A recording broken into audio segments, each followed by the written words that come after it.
All right, so what I'm going to talk about briefly is I'm going to talk about how we actually got a bill of abolition here in the state of Idaho. I'm just going to tell you my personal experience. So it's just a personal story. It is not prescriptive. It's not going to work everywhere. I will preface this by saying there's only one way you're going to get a bill of abolition in any state, and that's because the Lord our God is working on people, and that's not all. We are doing things that we can do, and then the Lord just opens doors and makes things happen miraculously, and you'll see that a little bit with what I say. So, June 2015, we had a conference up in Coeur d'Alene, and Rusty was there, and Matt was there, and Russ was there. A lot of us were there, and that conference was called God or Man, and we actually talked about some of the principles about a bill of abolition, essentially. What is the responsibility of government in an abortion holocaust? And we invited, at the time when we had that conference, we invited my district representatives. Idaho's divided into 35 districts. Heather Scott, who's running our abortion abolition bill, is my state representative in my district. I have two of them. The other one is Sage Dixon. So we invited her. We invited all the people in Coeur d'Alene that were in office. We actually had Vito Barbieri. He's one of our state legislators. He was there. I remember there was one or two others there. And someone from our district, because we were agitators in our district at the time, warned Heather off, and she didn't go. But I think she told me that she watched it online, if I recall. So then, in October 2016, so we had the conference. In October 2016, so we're fast forwarding now quite a bit of time, Russ had filed a ballot initiative in the state of Oklahoma to abolish abortion. Didn't go anywhere because they allow people to object and shut the thing down right away. And I looked at our law in the state of Idaho, and the Constitution allows us to file a ballot initiative, so I thought, great, I'll write the ballot initiative. You actually write the bill, and you run it as a voter ballot initiative because it was available to us. So Sonia and Jean came and helped with that, and we ran a ballot initiative. I filed it, and the first time I ever heard Paul Thompson's name was because Bill Colley in Twin Falls had me on KLIX to interview me about the ballot initiative in January of 2017, and I was on for 1 hour, and Paul Thompson called in, and everybody that called in on that hour was A+, right on board with abolition. So God was already raising up an army in Twin Falls and the Magic Valley. And so all we did by running the ballot initiative, Paul saw it and said, yep, that's it right there. And he was immediately on board. And that's what I'm talking about. What did I do? Russell provoked me to love and good works to file a ballot initiative because I had one available, and I ran it, and that did a lot of work. Then a guy up in our district where we held the conference, Paul Van Noy, actually is in Coeur d'Alene. He, when we filed the ballot initiative, got 9 state legislators together. So he has the influence to get 9 state legislators to show up in his office. And they sat down, and I was there presenting a bill of abolition to state senators and state representatives in my area. And Heather Scott was in that room. Another guy was in that room, and his name was Dan Foreman. And Dan Foreman is down in Moscow, and Dan was new to office, and I remember him saying, one of the state representatives said, we can't charge mothers with murder. That wouldn't be right. And Dan says, I know what we ought to do. We ought to charge me with murder because I've known better all along and I did nothing about it. Boom. I'm like, whoa, that's the guy right there. Well, sure enough, he took my packet, which had the bill draft in it, and he gets into the Senate, literally, he's in the Senate 2 weeks later, and he files a bill of abolition, except he puts a life exception in there. And he never talked to me again about it, ever. Never talked to the guy again. He's not in office now. He actually got unelected. He's in a swing district. But anyway, he did bring a lot of conversation about that bill, and so that's sort of how God worked. So then, 2017 ends, 2018 begins, and I filed that I was going to run for office. So what I did was, in the state of Idaho, you file a campaign secretary, you're basically a treasurer, you're telling them, hey, I'm going to set up a campaign. Now, do you know why I decided to run for office? And I had a lot going on at the time. Our son David was in the hospital. He just had a stroke. Don Martin was telling me I needed to run for governor, and I'm like, no way. And the reason they said that is because Dan Fisher was running for governor in the state of Oklahoma, and I was looking, so Dan provoked me to love and good works. So I looked at Dan and I saw all the good that it was doing in the state of Oklahoma and how it was drawing people out of the woodwork into abolition. Our petition had done that. Dan Foreman's bill had done that. Dan Fisher as a candidate was doing that. And I thought, you know what, I'm going to run for office. But I'm going to keep it local. I'm going to run for, the Senate's open in my district. Senator's retiring. I'm going to run for it. I filed my campaign treasurer report, and guess who calls me? Heather Scott calls me, my state legislator, and she says, Scott, are you planning to run for office? And I said, yes, I'm going to run for office. And this was January.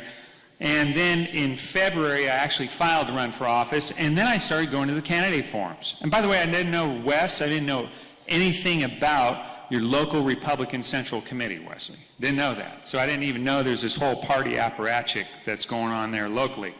So I run for office, and next thing you know, I'm standing in front of the current governor of the state of Idaho. He was running for office then. His name's Brad Little. Our wonderful Attorney General Lawrence Wasden, who knows nothing about telling the federal government to pound sand, knows nothing about that. And I'm standing in front of everybody else, including Janice McGeehan, I actually sat at her table, who's our current lieutenant governor, and she just invited me a few days ago to attend a group that she had, and she said, Scott, I want you to come and speak on CPS. And she called me, she invited me.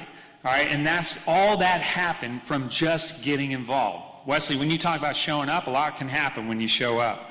Well, I noticed that the candidates, I was talking about state sovereignty, abolishing abortion, getting automatic weapons back in the hands of the people in the state of Idaho. I was talking about that to that Lincoln Day dinner in Bonner County.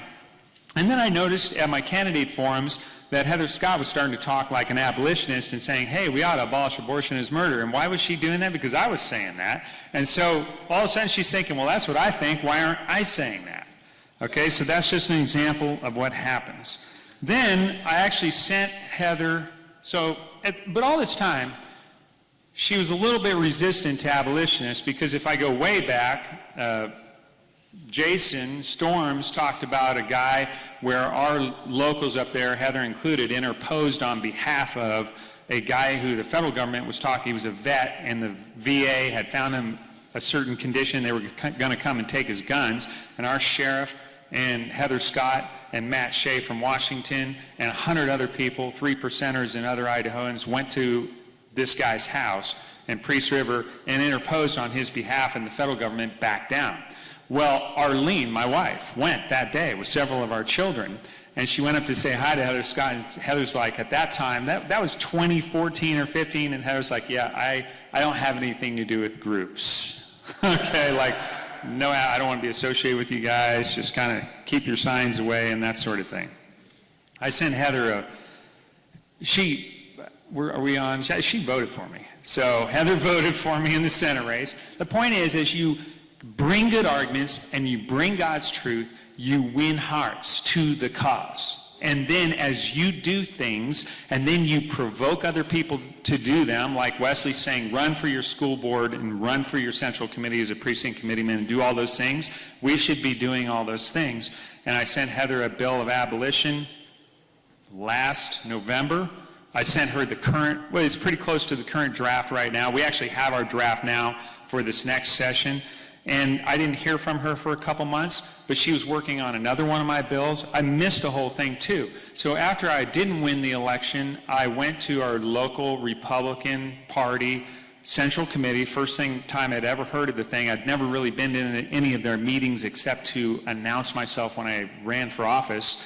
And I figured out that the state party convention gets their delegates and their alternates at these local central committees. So I thought, well, Heather actually called me and said, Scott, we want you at the convention. You should go so you can get selected to go to the convention. This is right after the May primary.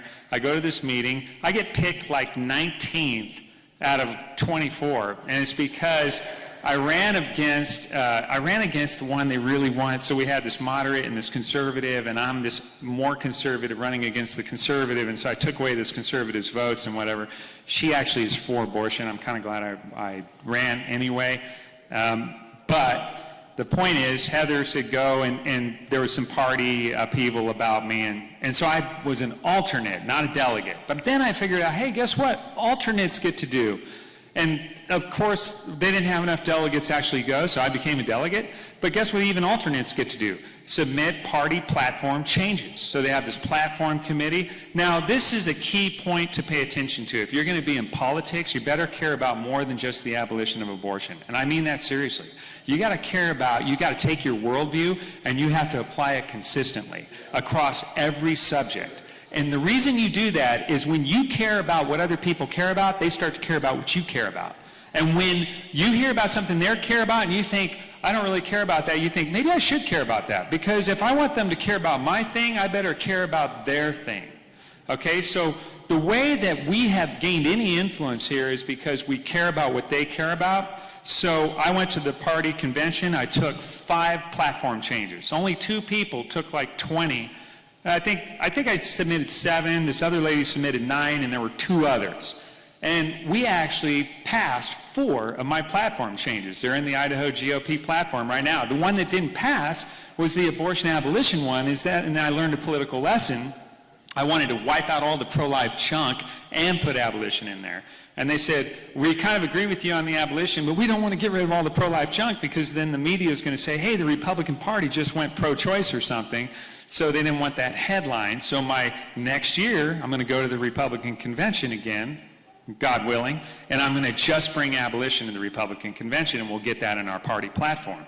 So to conclude, I showed up. Some of the things I presented were about CPS and medical freedom and stuff, and then Heather Scott ran a CPS bill that my first year writing any bill, and it passed the Idaho House of Representatives and was killed in Senate committee. But the point is then, the other thing I found is I had to be willing to really help my legislator, and I had to help her succeed. So you're going to have to help your legislators succeed, and then don't ever let your legislator be the bad guy. Find someone else to be the bad guy. In other words, if you've got to do something political that's going to harm your legislator's working relationship with their coworkers, then you should try to get that done by somebody else who is not the legislator themselves. Okay, so anyway, the way we got to the bill finally is I sent Heather, she was going to run another bill. I think we had 2 or 3 of my bills run in the last legislative session. I think we're going to have 4 run in this next legislative session because I get to know legislators, run stuff they care about. Heather called me in January right before the session started. She said, hey Scott, I think I'm going to go ahead and run your bill. And then John Green called me and he said, Scott, I want to run a bill about abortion, what do you have? And John I knew separately just from being involved in local politics as a liberty kind of guy. He just got elected. And my whole point is, why would John call me? Because God prepared John Green to run that bill. Why did Heather, after 5 years, call me and say, I want to run that bill? It's because God finally got her in the place to run the bill. Why did Heather finally last night wear an abolitionist t-shirt? It's because God finally got her to the place where she can now say, okay, I'm an abolitionist instead of a biblical pro-lifer or whatever it is. Okay, that's my story. I'll turn it over to the next speaker.